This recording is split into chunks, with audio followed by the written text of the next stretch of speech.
In today's video, I'm going to teach you how to move and manipulate files in OneDrive, and we'll get it done in just 5 minutes. Let's dive right in.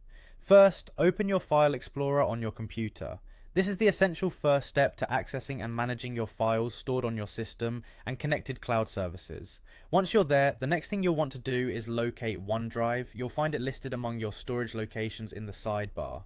It might be represented by a cloud icon. This signifies that your files are stored in the cloud, allowing you to access them from anywhere. Now that you've navigated to OneDrive, it's time to choose the specific file you want to move. Simply click on it to highlight it. This file could be anything from a document, a photo, or even a video that you want to organize better, or relocate to another folder. With the file selected, we're going to cut it. You can do this by right-clicking the file and selecting Cut from the context menu, or if you're a fan of keyboard shortcuts, simply press Ctrl+X.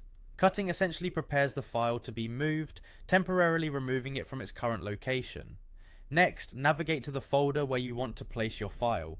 Once you've found the right spot, paste the file there by right-clicking inside the folder and selecting Paste, or by pressing Ctrl+V on your keyboard. This action moves the file, allowing for better organization within your OneDrive storage. For those of you who prefer working directly in the online environment, let's switch gears and talk about moving files in OneDrive's online interface. Start by going to the OneDrive website and logging into your account.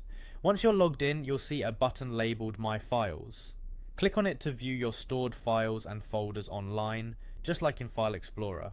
Select the files you need to move. You can do this by clicking the checkboxes next to the files, which makes it easy to move multiple items at once. With your file selected, look for the Move To button. It's usually at the top of the screen.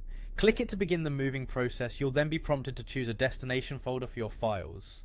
Navigate through your folders until you find the spot where you want to move your files. Once there, click on the Move Here button. This final action confirms the move, and your files are now organized in their new location. And there you have it, you've successfully moved your files in both the desktop and online versions of OneDrive. Whether you're managing large batches or single files, this method keeps your OneDrive organized and efficient. Thanks for watching, and I hope you found this tutorial helpful. Stay tuned for more tech tips and tricks.